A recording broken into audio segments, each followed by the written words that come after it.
Colossians chapter 3 verse 12 hanggang 17, ang sabi po dito, "Put on therefore as the elect of God, holy and beloved, bowels of mercies, kindness, humbleness of mind, meekness, long-suffering, forbearing one another and forgiving one another, if any man have a quarrel against any, even as Christ forgave you, so also do ye. And above all these things, put on charity, which is the bond of perfectness. And let the peace of God rule in your hearts, to the which also you are called in one body, and be ye thankful.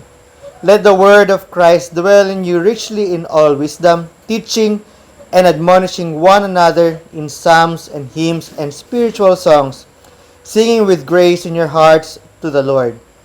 And whatsoever you do in word or deed, do all in the name of the Lord Jesus, giving thanks to God and the Father by Him." Upo po tayo. Nag-pray na po tayo kanina.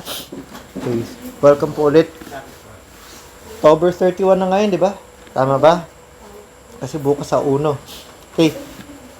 Ang title po ng ating pag-aaralan ngayon is Thankful to God and Brethren. Kasi though hindi natin sineselebrate dito sa Pilipinas Thanksgiving, pero napakaganda po na ipaalala rin natin kasi isa po yun ang napakagandang okasyon na nagpapasalamat tayo sa Panginoon. Kaya every prayer meeting, this Friday, itong Friday, ay pag-aaralan natin about thanks.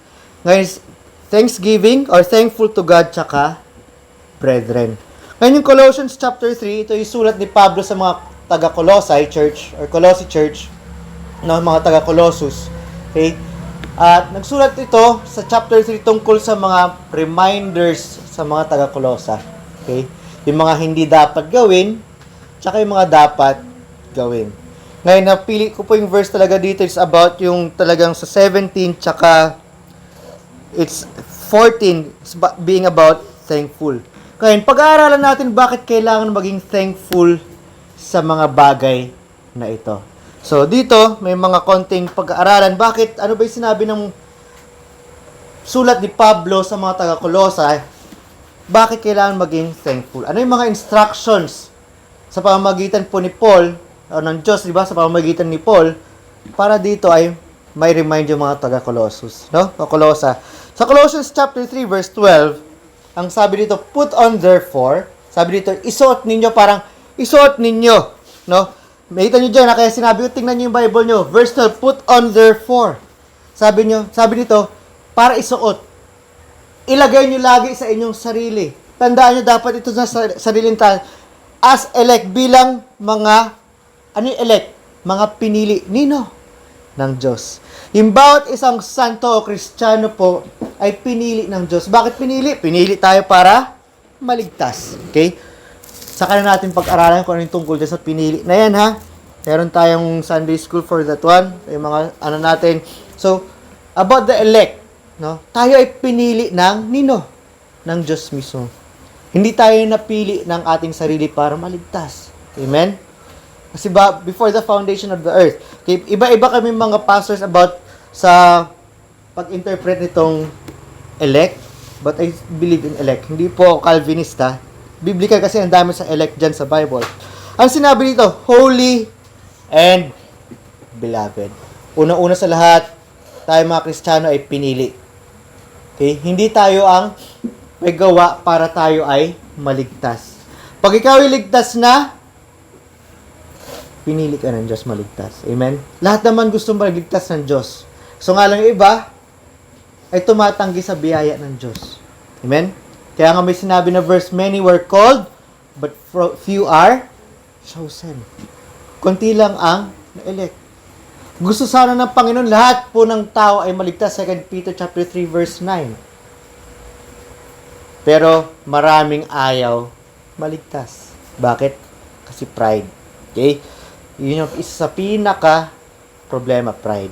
Ngayon, bilang tayo pinili, tayo ay banal, holy.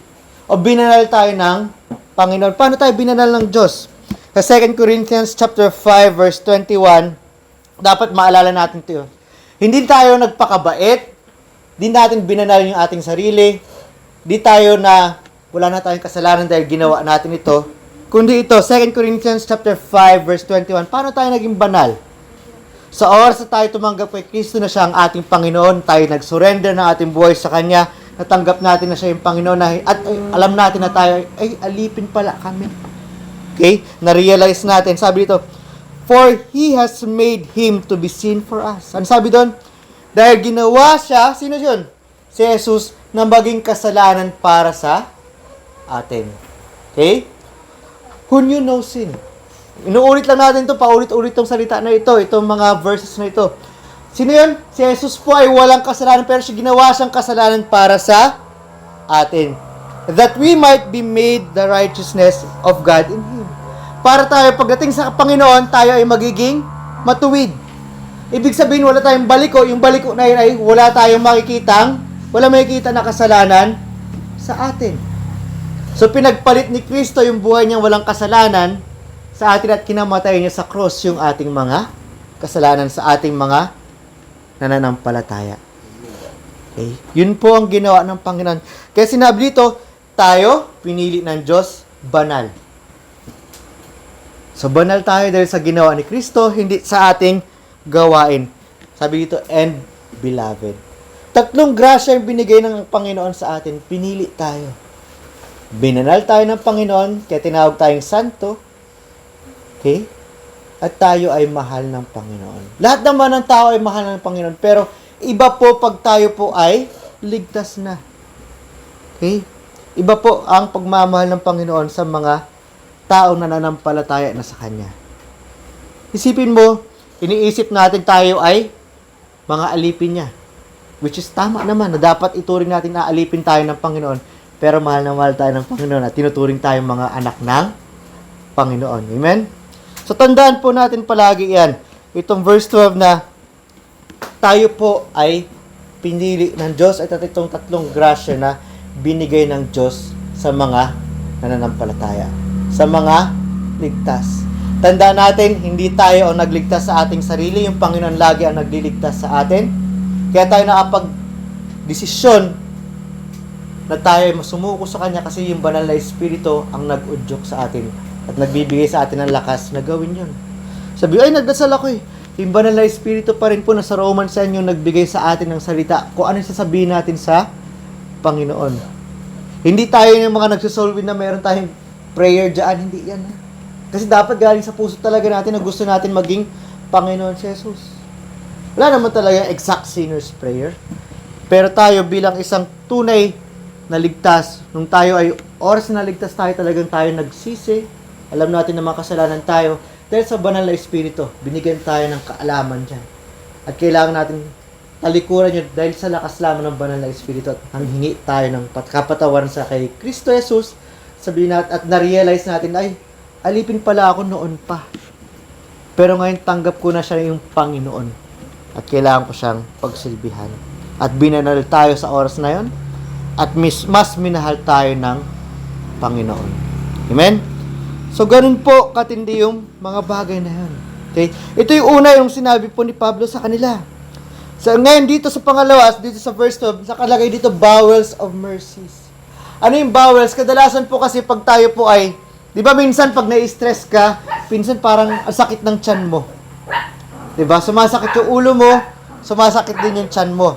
Ewan ko, yung iba dito siguro pag ganun, pag excited o kaya merong problema, sumasakit yung tiyan. Sumasakit yung dibdib.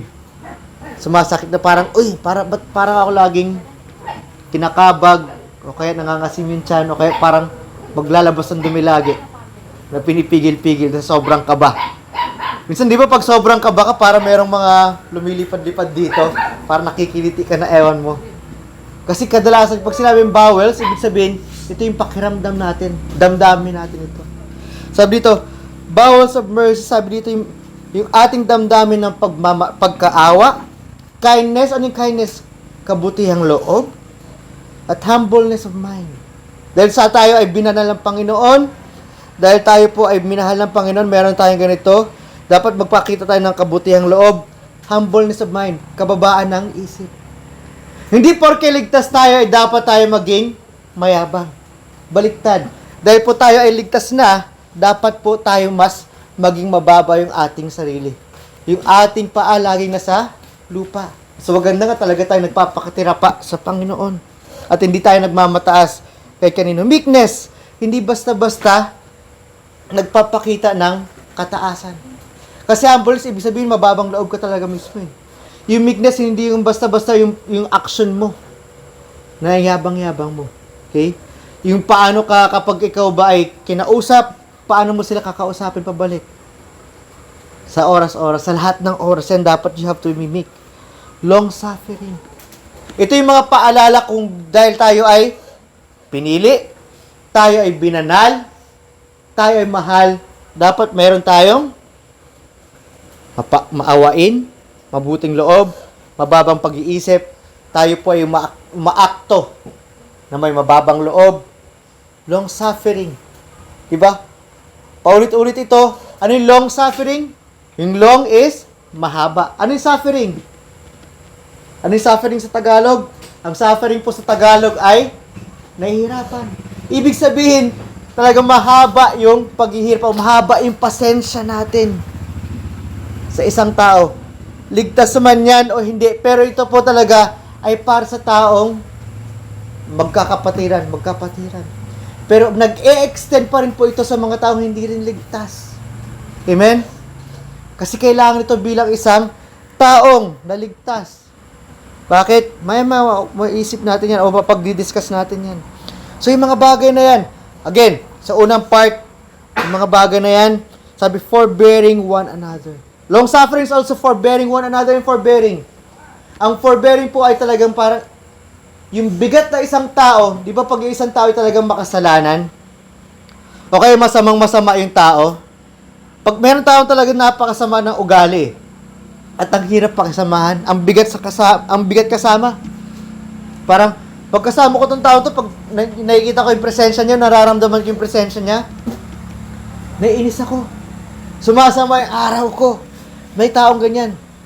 Siguro, dahil lahat naman kayo pumunta sa school, hindi pa lahat nagtatrabaho. Siguro meron sa inyo sa school na may teacher. Siguro lalo sa panahon namin, sa Boy-Boy kasi, ilang taon na si Boy-Boy? 41? 31? 35? 34? Kasi halos ilang taon na yung tanda, 7 years? 7 years, tama, 7 years. Pero yung mga halos, magkakasing edad pa kami. May teacher kami talagang pagpasok namin, wala pa kami ginagawa, galit na kagad eh. Parang, ayoko na nga pumasok. Grabe naman yung teacher namin. Oo, ganun yun. Yung parang, o kaya, may kita ko palang, hala, yan na. Kaya hindi ka makakilos. Diba? Parang nawawalan ka na ng gana pumasok. O kaya meron kang kaklase na bully. Diba? Walang ginawa kundi saktan ka ng saktan. O kaya naghahanap sila ng kung ano-ano pwede iasar sa'yo kahit wala ka namang ginagawa. Yun yung tama mabibigat. Diba? Sa trabaho, baka meron kang bossing o kasamahan doon na talagang lahat na ng konting galaw mo, mali ka kagad. O baka may kasamahan kayo sa bahay na konting mali nyo lang, talagang bulyaw kagad. Tingin-tingin niya sa sarili niya, napakataas. Diba? So pag nakikita niya yung tao niya, parang, wala na, sira na araw ko. Andrito tong taong ito. Pero dito sabi dapat, buhat-buhat natin yung mga taong yan. Lalo na pag bagong Kristiyano, baby pa sa pananampalataya. Diba ito yung pag-uugali na natin na kasi unang-una yung mga blessing eh. Ito yung mga pag-uugali, point number 2, pag-uugali bilang isang Kristiyano sa mga kasamahan natin. Dapat mahaba yung pasensya natin. Sabi nga, maawain tayo. Mabuting loob, di ba? Pero dito yung long suffering, forbearing one another. Hindi ka magkakaroon niya pag ikaw po ay hindi mababa ang iyong isip. Hindi pino yung paggalaw mo. Pag hindi mahaba yung pasensya, hindi mo makakayanan kargahin yung bigat ng ugali ng kasama mo. Minsan may problema kayo. Di ba? Sabihin natin sa isang kapatiran natin may sakit. Talagang mauubos yung pera nating church, kunyari ganyan. Pero kailangan natin pagtiisan. Kasi para sa kanya naman, sabihin natin masama yung ugali niyan o hindi, pagtitiisan yan. Sabi, forbearing one another. Lalo sa ating magkakapatid sa Panginoon. Amen? Kasama yan. So ito yung talagang pinapaalalahanan tayo ng Panginoon. At sabi dito, and forgiving one another. Alam niyo, napakadaling magpatawad pag mahaba pasensya natin na talagang napagtitiisan natin yung ugali ng isa. Madali magpatawad kasi, bakit? Kasi tayo po ay may damdamin na talagang maawain. Tayo ay binigyan ng damdamin na tayo ay mabuting loob. Mababa yung isip, hindi tayo mayabang, di ba? Dahil hindi tayo mayabang, ang daling magpatawad ng isang tao. Lalo na pagkapatid natin sa Panginoon. Sabi nga dito, if any man have a quarrel against any, pag meron tayo, yung quarrel ibig sabihin is away. Kung meron ibang tao may away sa isa, sabi dito, even as Christ forgave you, so also do ye. So, di ba makikita niyo yung pagkasunod-sunod ng ginawa ni Pablo? Dapat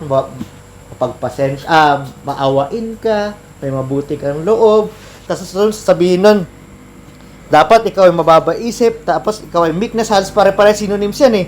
Tapos, susunod na mga synonyms, long suffering, forbearing one another, halos parehas yan eh. Tapos, sumunod na dalawa is forgiving one another. At sinabi dito, kasi ito yung sa pinakamahirap eh, magpatawad. Diba? At binigay na example ni Pablo para sa atin, katulad ni Kristo na nagpatawad sa atin. At yung pagpapatawad niya ni Kristo para maalala natin sa Romans 5:8, bago pa tayo maligtas, sabi dito, but God commendeth, di ba? Si God po ay talagang ibinigay sa atin yung kanyang pagmamahal. But God commendeth His love toward us. Tatagalugin lang natin, talagang tinutok o binaling niya, ibinigay niya yung pagmamahal papunta sa atin. Sa gayon, that while we were yet sinners, habang tayo pa ay makasalanan, Christ died for us. Si Jesus ay namatay na para sa atin. So, kailan tayo magpatawad pag nag-sorry na sa atin? Hindi. Dapat napatawad na natin yung tao bago pa lang sila mag-sorry. Pero syempre, gusto natin ipakita na mali pa rin sila. Kaya, bibigay natin yung mga bagay. Uy, mali ka dito sa bagay na ito. Kaya nga sinabi sa verse 14. Pero dito tandaan nyo, pag kayo po ay napagsabihan o nagawa ng masama, patawarin nyo. Patawarin yung tao. Napakahirap nito. Lalo na pag sobrang tindi ng ginawang masama sa inyo. Sa katawan natin na magre-rebelde dyan, sabi, sarap naman itong anuhin. Diba? Pero wag natin sundin yung katawan natin kasi yung banal na espiritu nasa atin na. Kakayanin natin ito sa tulong ng Diyos na magpatawad. At pinaalalahanan yung Colossi sa pamamagitan ni Pablo, ginamit ng Diyos si Pablo, ganun din. Pinapapaalahanan din tayo ng Diyos na magpatawad. Kasi yung Diyos marunong magpatawad kahit hindi pa nagsasorry. Amen? Pero ganun pa man, di ba? Sabi dito, above all, sabi dito, at sa lahat ng ito ay pagmamahal. So, and above all these things, put on charity. Sa lahat ng bagay nito, may pagmamahal sa paggawa nito. Magpapatawad ka na may pagmamahal. Hindi basta-basta, ay, napatawad na kita. Pero wala kang pagmamahal sa kapwa mo. Okay? Dapat may pagmamahal ka dyan, may pakialam ka para sa kabutihan niyang taong yan. Para sa kabutihan ng kapwa na yan. Okay? And let the peace of God rule in your hearts. Kasi po binigyan tayo ng kapayapaan ng Diyos sa pamamagitan ni Kristo na tayo po ay makipagbati sa Diyos Ama sa pamamagitan ni Kristo. Bakit? Kasi nabigay na o naibaling na ng Diyos yung galit niya kay Hesus Kristo. Dahil si Kristo yung nagkarga ng mga kasalanan natin. At yung kabayaran ng kasalanan ay kamatayan. Si Kristo ang namatay para sa mga kasalanan ng mga mananampalataya. Noon, ngayon, at saka bukas. Tandaan nyo po yan. Kaya sabi dito, ganun din dapat yung kapayapaan natin ay dapat ito rin po yung namumuno sa ating mga puso. Okay? Yung kapayapaan po natin, kahit galit tayo sa tao, dapat yun yung namumuno sa ating puso. Ang hirap, di ba? Galit ka sa tao, kaya kailangan mo patawarin. Hilingin mo sa Diyos na, Lord, tulungan niyo po ako magkaroon ng kapayapaan na tunay na napatawad ko ito. Kasi may pagmamahal ako sa taong ito. Okay? To which you are also called in one body. Especially pag kasama natin dito sa simbahan. Ibig sabihin, kapatid natin sa pananampalataya. Okay? And be ye thankful. Okay? So dito, hanggang doon lang ba? Papatawarin nyo lang? Tapos bibigyan nyo ng mga bagay-bagay na, ito, pagkain, etc., etc. Sabi dito, sa mga bagay na ito, maaalala natin yung mga bagay na ito through reminders. Sabi nga, let the word of God, of Christ, dwell in you, richly in all wisdom. Again, let the word of Christ, sa verse 16 yan, dapat, sabi, pabayaan nyo, gawin ninyo na yung salita ng Panginoon, ng tagapagligtas, ay manahan sa inyo ng, ano yung richly? Ibig sabihin po dito, parang mayaman, ng punong-puno, okay? Ng napakatindi ng buong kawaisan. Kasi iba po yung pag alam nyo lang isang bagay, iba po pag alam nyo pong gawitin. Kasi yung tuso po iba sa matalino. Matalino ka nga, kabisado mo yung salita ng Diyos. Pero yung wisdom, ano ba yung wisdom? Pagdating sa Proverbs chapter 1, the beginning of wisdom is, paano? Pag tayo po ay may takot sa Diyos.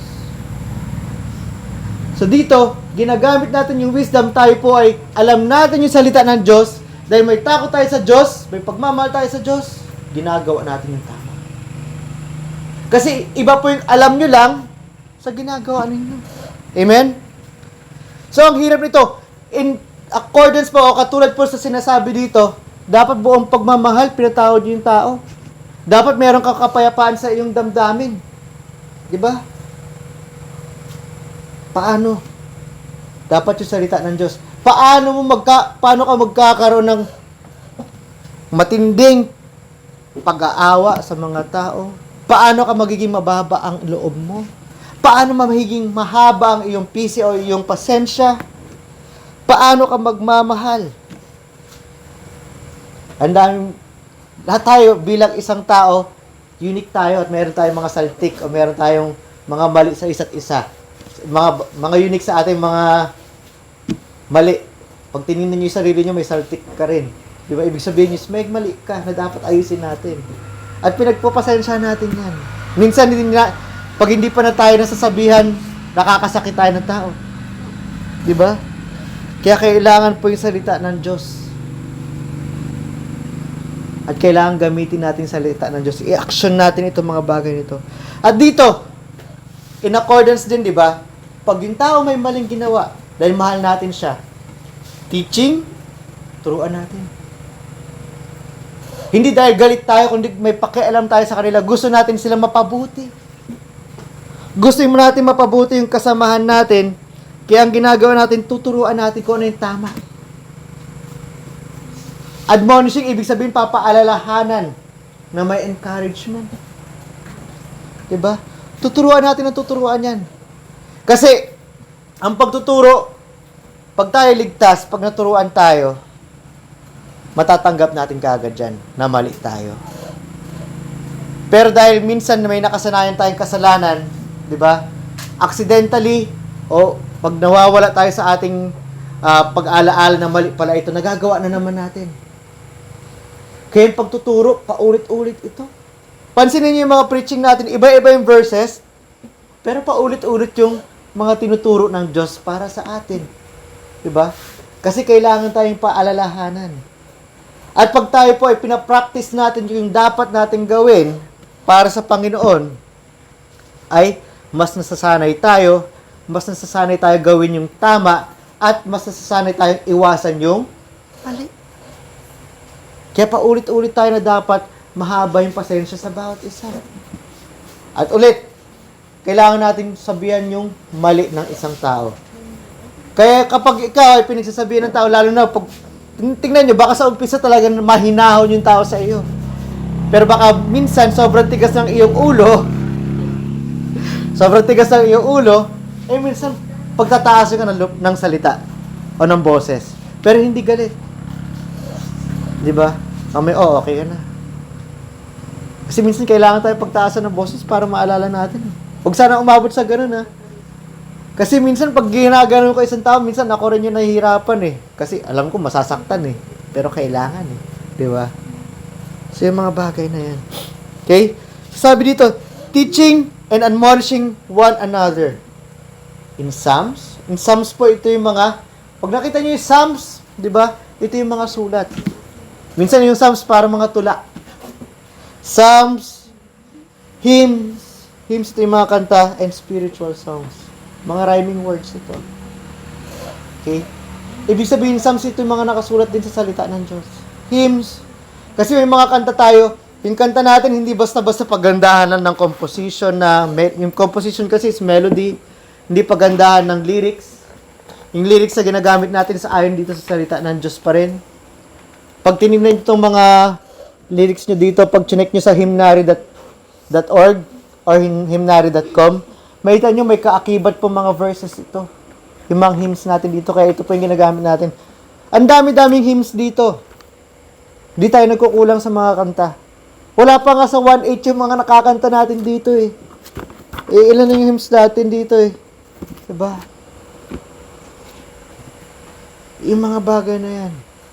Kaya dapat yung mga spiritual songs yung binibigay natin sa isa't isa para ma-encourage. Hindi tayo mag-encourage na magbibigay tayo ng mga bagay na tungkol sa kamunduhan. Kung tungkol sa mundo ito, dapat ayon pa rin ito sa Biblia. Kunyari may example kayo mula sa isang tao, pero dapat ito ay pareha sa Biblia. Hindi ito lumalaban sa salita ng Diyos. Kaya napaka-importante na sinabi rin po dito pag sinabi na dapat sa verse 16, the word of Christ dwell in you richly in wisdom. Dapat may katalinuhan. Dapat may takot sa Diyos kasi yung salita ng Diyos yung ating sinusunod. Okay? So, una, pinaalalahanan tayo ng Panginoon sa pamamagitan ni Pablo na tayo po ay pinili. Kung ano yung mga blessings sa ating pinili ng Diyos, binanal tayo at minahal tayo ng Diyos. At pinaalalahanan tayo paano yung pag-uugali natin sa isang tao. Diba? Pinaalalahanan tayo na dapat ito po ay galing sa pagmamahal. Iisa lang rin yan. Paalaala paano sa ano. At paalala tungkol sa salita ng Diyos. Paano gamitin ito? Para iangat natin yung isa't isa. Hindi lang yung ating sarili, kasi bilang isang Kristiyano, lalo na sa mga kapatid natin na Kristiyano, iaangat natin sila. Amen? Hindi ating sarili, hindi natin iaangat yung ating upuan. Gusto natin mapabuti yung kapwa natin. At syempre, dapat ganoon din. Kapag ikaw pinapabuti, dahil kapwa mo yan, kahit masama ugali niya, no? Hindi. Gusto mo rin pabutihin yung tao na yan. Pag wala siyang ginagawang masama, edi bigyan mo ng praises, di ba? Oy, ang galing mo. Salamat sa Diyos, ganyan ka. Di ba? Kaya nga sinabi din dito about songs din. Di ba? Pag tayo may pag-usap, sinabi sa Ephesians chapter 5 verse 19 parallel verse, speaking to yourselves in psalms and hymns and spiritual songs, singing and making melody in your heart to the Lord. Pag sobrang saya natin, dapat yung kanta natin ay ayon sa salita ng Diyos. Medyo isingit lang natin kasi halos kapares rin po ito. Sana yung mga kanta natin, hindi na yung mga worldly songs, ha? Tandaan po natin yan. Mamaya, kanta natin, minsan may naririnig pa ako mga kanta na may mura-mura pa. Huwag natin gamitin yan. Huwag na natin pakinggan yan. Alam ko medyo mahirap yan dahil baka hindi ka pa mature. Pero the longer you know, tungkol sa Diyos, mas gusto niya, siya yung kinakantahan natin. Amen? Maganda nga boses niyo, hindi ka tulad ni Pastor, eh. Diba? Ang gagaling nyo kumante. Si Pastor. Nako. Sorry. Okay. Eh, sabi nga dito, makikita nyo rin po dito, sa verse 15. And let peace of God rule in your hearts. Diba? To which you are also called in one body, and be thankful. Dito medyo linag pa sa natin, nakaligtaan ba? Hindi. Dapat tayo mapagsalamat na meron tayong mga kapatiran sa Panginoon. Kaya nga gusto kong kulitin itong ating motor na sana matapos na sana para makapag-fellowship tayo sa ibang mga churches. Hindi lang tayo yung ligtas. Amen? Hindi dapat tayo secluded. Okay? Minsan, may ibang, yung pastors nila, medyo may turo na medyo kakaiba sa atin. Pag-uusapan natin yung mga bagay na yan. Okay? Kasi di naman kami lahat ng mga pastors pare-parehas. May pinangahawakan mga verses. Pero alam niyo yung kinaganda doon, mas lumalalim yung ating pananampalataya tungkol sa mga bagay na ito. Sana gusto ko rin na makita yung joy ninyo. That we are thankful na meron tayong mga kapatid. Pero sa atin, magsisimula sa atin lokal na simbahan, na dapat tayo ay magpasalamat na meron tayong mga kapatid sa Diyos. At sana nakikita nyo yan. That we have to be thankful. Hindi lang kay pastor, kundi sa bawat isa. Kasi dapat tayo isang unit tayo na talagang parang isang makina na pausad. Kunyari, napakagandang sports car natin, napausad tayo. Hindi pa urong. Okay? Di lagi may sira. Amen? Pausad tayo ng pausad. At kailangan natin maging pasalamat sa bawat isa. Okay? Di ko masyado nabagyan ng mga title yung mga points na ito. Pero sa last thing, sa verse 17, maiksi lang po tayo ngayon. Sa verse 17, ang sabi dito, and whatsoever you do in word or deed. O, di ba, sabi dapat ginagawa natin to with wisdom, dapat sa salita ng Diyos ginagawa natin. Na may takot. Okay?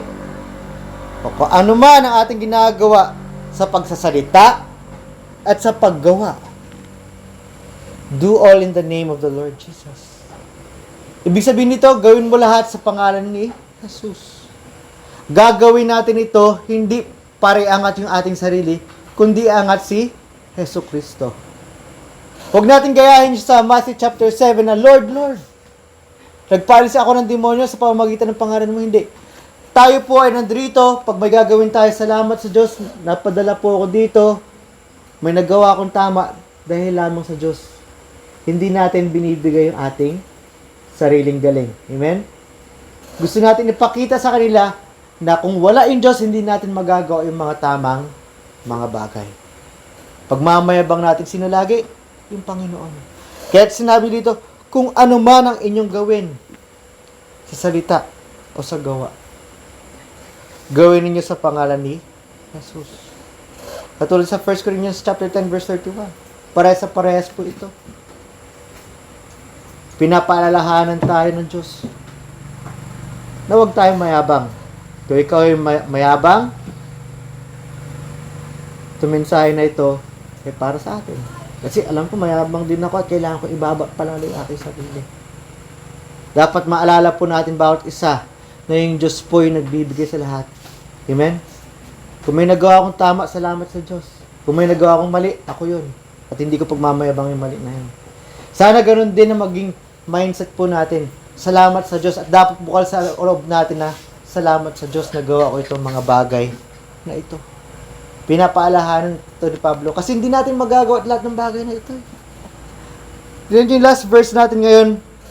Magko-coincide pa rin talagang ito po ay kabate ng unang verse natin sa verse 12.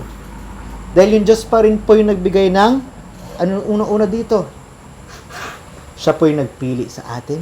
Ano pa yung ginawa ng Diyos sa atin? Siya rin po yung naggawang banal para sa atin. At siya yung nagmahal sa atin. Hindi natin magagawa yung mga bagay na inuutos po dito ng Diyos pag wala po yung Diyos. Kaya dapat sabihin natin, lahat po ito ay dahil sa pangalan ni Jesus. Pag may gagawin tayo, para kay Jesus. Hindi para sa sarili ko. Para hindi ako maging sikat. Kundi yung Panginoon. At sabi dito, giving thanks. Kanina, dapat pasalamatan natin yung kapwa natin. Kasi, di ba, sarap magpasalamat sa kapwa natin pag ginagawa na yun, maawain, mababay loob, mahaba yung pasensya, marunong magpatawad, tapos inaangat tayo, tinuturuan tayo. Diba? At nakakatuwa yun, hindi niya pinagmamayabang kanya sarili. Kundi ano? Kundi yung Panginoon. Kaya dapat pasalamatan natin yung mga kapwa natin. And dito naman, lastly, kaya sinabi natin ang ating title is Thankful to God and Brethren, Giving Thanks to God and the Father by Him. Amen? Diba? Giving thanks to God. Sino si God dito? Si Jesus and the Father by Him. Kasi isa yung Diyos at si Jesus. Yung Diyos Ama at si Jesus ay iisa. Tandaan po natin yan. Magpasalamat tayo sa Diyos sa lahat ng mga bagay na yan na meron tayong kapatiran. Pag meron tayong kapatid na laging nag-aalalay sa atin, na mahaba yung pasensya sa atin. Diba? Baka iba, di pa nga natin kapatid, pero mahaba na yung pasensya sa atin eh. Isipin nyo magulang nyo. Baka meron pa kayong mga magulang dyan na hindi pa natin kapatid sa Panginoon, pero ang haba na ng pasensya nyo. Paano pa pagligtas na? Dapat mas mahaba yung pasensya. At dapat mas nagtuturo pa ng tama sa bawat isa. Hindi pa galit lagi ha. Pag nagalit na sa'yo, baka ibig sabihin sobrang kulit mo. Di ba? Yung mga bagay na yan. Meron akong laging nabibigay sa akin payo ng mga pastors na matatagal na. Hindi lagi matatanda, yung matagal na sa serbisyo, more than 10 years, mga 20 years na. Sabihin natin, magte-10 years na ako as a pastor, sila mga 20 years na. Sabihin nila, which I also see, noong una, sila may iksi pasensya sa mga tao. Gusto nila talagang lahat ng bagay dapat ganito, ganyan. Diba? Dapat, pag konting mali, naiinis. Nangyari din sa akin yan. Pero habang tumatagal, mas mahaba yung pasensya. Bakit? Kasi nakikita nila kung ano yung mga pinaka-ugat ng problema. At katulad yun, pag tinuturuan natin yung isang tao, syempre dapat, pag natuto na isang tao, dapat naalala. Pag ligtas ka, naalala mo yun. At paulit-ulit na papaalalahanin yun sa isang tao. At ang dali magpatawad. Kasi alam mo, hindi naman tungkol sa iyo yan eh. Pag ikaw ay pinipersonal na isang tao, tandaan po natin, it's because kapag tayo gumagawa ng tama sa mata ng Diyos, galit sila sa atin kasi galit din sila kay Kristo. Tandaan niya yan. Amen? Yung masama, galit sa Panginoon. Minsan kapatid na natin sa Panginoon, gagawin tayo ng masama. Kasi yung kasamaan po ng mundo yung nagagawa niya. Amen? Naanto ka kasi. Guwaga ka rin eh. Pero, those are things, no? Wala na sana ako makitang pikon, pero lahat tayo maawain. Pero syempre, minsan kailangan pagalitan yung isa, lalo na pag paulit-ulit na. Yung parang hindi talaga sinasadya na, hindi tandaan yung mga mali. Huwag natin paubutin sa bagay na yan, ha? At pag meron tayong napansin na sa isa't isa, okay, may napansin na sa ating mali, pinapalalahanan lang tayo ng bawat kapatid natin para hindi tayo mapalo ng Panginoon. Tandaan niyo po, masakit mamalo yung Panginoon.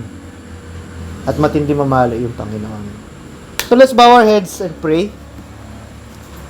Lord, ako po una sa lahat nagpapasalamat, kundi dahil sa inyo, wala po akong matuturo na tama dito pagkatao Panginoon ay tagapagsalita lamang at lahat po ng tamang nasabi ko ay galing po sa inyo. Naway Panginoon, maalala po namin mga blessings na binigay niyo sa amin at maging mapagpasalamat doon. Kasama na rin po na kami ay nakakagawa ng tama.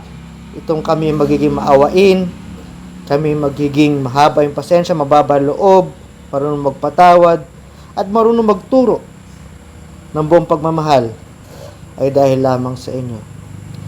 Lord, let itong month na darating bukas, which is November, ay talaga ma-celebrate namin yung Thanksgiving at hindi lamang sa November kundi buong taon na dapat kami ay nagpapasalamat sa inyo palagian sa aming pagdarasal sa oras-oras. Kasi sa ang tao mapasalamat, kahit sobrang dami na nang dinadala, ay talaga mas gumagaan ang buhay dahil nakikita niyo yung mga blessings na binigay niyo po sa kanila. Maraming salamat Panginoon, pag-ingatan niyo po yung bawat isa. And pinapanalangin namin ito sa ngalan ni Jesus. Amen.